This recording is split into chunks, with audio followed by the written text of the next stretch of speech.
Hello, wildlings. I'm your Creepsmith, and you found my Fear Forge. Lucky you. Welcome back, wildlings, and thank you for listening. Tonight's tale is Listen to the Clock by the guy named Ed. If you want to lose your grasp on reality and completely destroy your sanity, well, just listen to the clock. This will not be easy, let me tell you right now. This is not something that you want to mess around with. It's just an easy way to lose your mind within the confines of your own home. But there are a couple of guidelines to follow. First, pick a room with no windows. It can be any room in your house, just can't have windows. Second, you can start at any time of the day, even if you wish to start any time of night. The process will take exactly 24 hours to complete. Third, cancel all your appointments for that day. Turn off your phone if you have to. There can't be any distractions for you to focus on. Fourth, make sure that it's calm and quiet outside, not windy or storming. And lastly, to start the process, you must go into the room that you picked, put a clock inside. It has to be analog. It needs to make that distinct tick-tock sound when every second passes. Then turn off the lights, light a candle. This candle will be your only source of light for the entire next day. Now, once you've done all of that, I honestly want you to ask yourself one question. Do I really want to do this?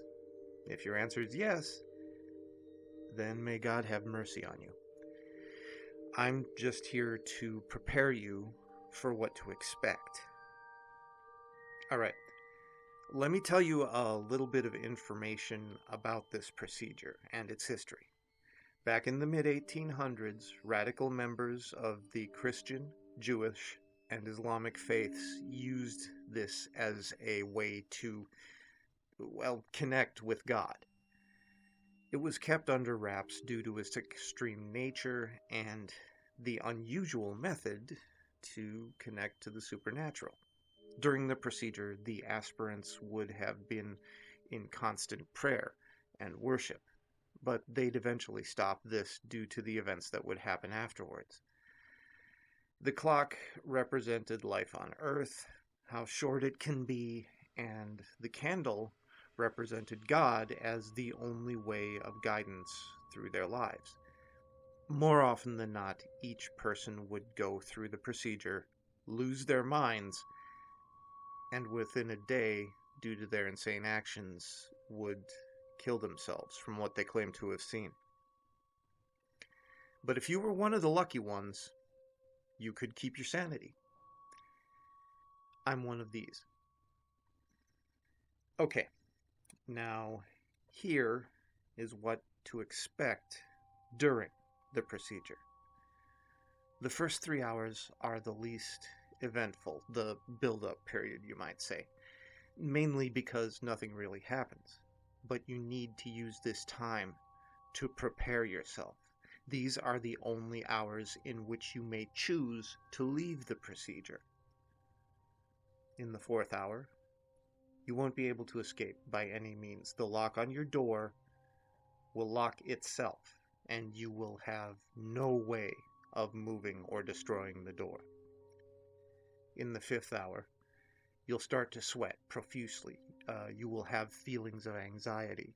You'll start to look behind you many times, and every time, there will be nothing there. In the 6th hour, you'll hear noises. Not noises from outside, from in the house, but thuds and thumps throughout the hour in 10-minute intervals, and each noise will get progressively louder. At the 7th hour, you'll pass out.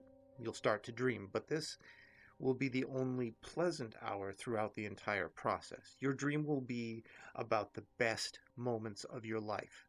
every great accomplishment, every wonderful memory, every friend that you've made will appear before you. This will have been the best dream that you've ever had in your life. Even events from the future can appear to you. Now, at the beginning of the 8th hour, you'll wake up, but when you do, you will feel an extreme sense of elation and comfort, similar to the effects of smoking really, really good marijuana. Now, for some, this could be considered another pleasant hour due to the feeling of the druggedness, but what comes after will be the start of your suffering. In the 9th hour, you will, in a sense, go from one drug to another. Your feelings of happiness will change into extreme adrenaline and energy, similar to the effects of using a high-powered stimulant. But one warning, you must try your hardest to keep yourself under control for this hour. You're unpredictable, and there's no telling what you'll do in this state. In the 10th hour, you'll hopefully have had minimal injuries from the last hour, but now you will start to feel normal, and the feelings that you previously had will subside. Now you'll begin to hear screaming, but this screaming can vary in what it sounds like. It can sound like anything from a little girl to a full-grown man. You'll hear this screaming at 6-minute intervals throughout the hour, and this is going to feel like an eternity. At the 11th hour, the light from the candle will go out. That's it. You're left alone in the darkness. You're free to think to yourself, most likely regretting the decision you've made to be here. After the 12th hour, the light from the candle will reappear, but don't worry. This is another hour of silence. My advice is to use it to mentally prepare yourself for what you're about to experience next. In the 13th hour, you'll pass out much like you did in the 7th hour, but don't expect happy memories this time. In the dream, you'll experience every painful, heart-wrenching moment, every suffering, every unpleasant thing in your life all over again. Even sufferings from the future, including your own death. This will be the worst dream that you've ever had in your entire life. At the 14th hour, you will wake up. This is another hour of silence, but that silence will be broken by your own sobbing, and your tears will continue until the hour is over. In hour 15, putting it very bluntly, this is where things start to get weird. You'll start to talk to someone. He's not visible, but he is there. He doesn't have a name, but I'll give him one. He's your guardian angel, but, you can call him whatever you want. Watcher, protector. In my case, I call him asshole. This may seem funny to you, but trust me, it suits him. The first thing that he'll say to you is, "Ask me anything, and I shall give you an answer." You can ask him anything about your life, what will happen in the future, why events occurred, when events occurred. He'll give you answers truthfully, but in extreme and graphic detail. And he'll give you reasons for things that you won't understand, whether that be tragedy, death, or anything else. By the end of the hour, he'll say farewell and simply leave. By hour 16, you will be talking to your parents. They don't make a physical appearance, mind you, but now it's your turn to answer questions. They'll ask you everything about what you've done with your life, and if you do not answer one of their questions, they'll press on for an answer until you can't take it anymore. At the end of the hour, they'll go away. In hour 17, you will talk to the most important man in your life. whether it be your significant other or your best friend. He'll ask you why and how you became friends, but keep in mind, he's not looking for friendly conversation here. He's questioning your friendship with him, finding every mistake that you've done to cripple your friendship with him. Reasoning will not work, and he'll act like your parents did in the previous hour. In the 18th hour, you will repeat this process with the most important woman in your life, whether this be your significant other or your best friend. She will do the same as the person in the 17th hour did, and she will ask many of the same questions. In hour 19, you'll begin talking to yourself, meaning that you will talk with your future self. And trust me, this is the least pleasant conversation of this entire process. They will tell you things you will not want to hear about yourself, and they'll ask you questions that you can't answer. Soon it'll be too much, and you'll find yourself screaming at yourself in anger and self-loathing, and this will be the only emotion that you'll have. Then in the 20th hour, following the events of hour 19, you will find any possibility to hurt yourself. Inflicting pain to yourself will be constant in this hour. Some have even committed suicide.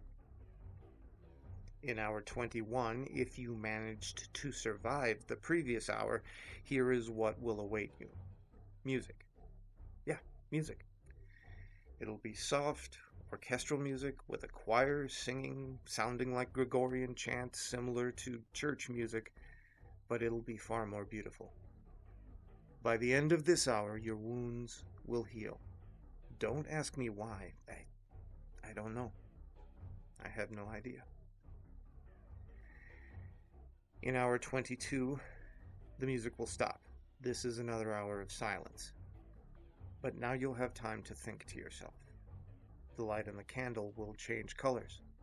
It'll go through all the colors of the spectrum. It's quite a sight to behold. It's almost soothing. In hour 23, you will begin singing. But the sound of your own voice singing will be the only sound in the room. You won't know what it is that you're singing, but it will sound beautiful, and you will actually want to do more. Finally, in the last hour, this will be the most interesting hour. Rumor says that you talk to God himself, but here's how it goes. You will be pinned to the floor by an unknown force.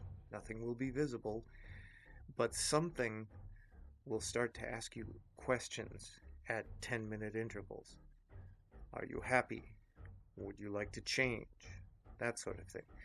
You must answer, and you will feel the need to do it. You will want to answer. The questioner will sound like a man, but at the same time, like an animal, almost like the roar of a lion. The voice will be terrifying, yet comforting at the same time. After the hour is up, you'll be able to get up unencumbered from the floor, and the door will unlock. If you're lucky, you will still have your sanity.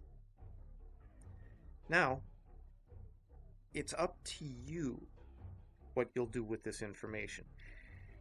If you want to do this, I can't stop you, but I will give you a fair warning. Some things are beyond the realm of human comprehension, and sometimes we just have nothing to explain the unnatural. But whatever all of this is, at least we know we're not alone now. Now remember what I told you. If you want to lose your grasp on reality, completely destroy your sanity, just listen to the clock. See, wildlings, people always tell you that they want to know the truth. But sometimes that truth may be more than they want to know. Just remember that and be careful. So stay scary, my wildlings, and make the most of your nights.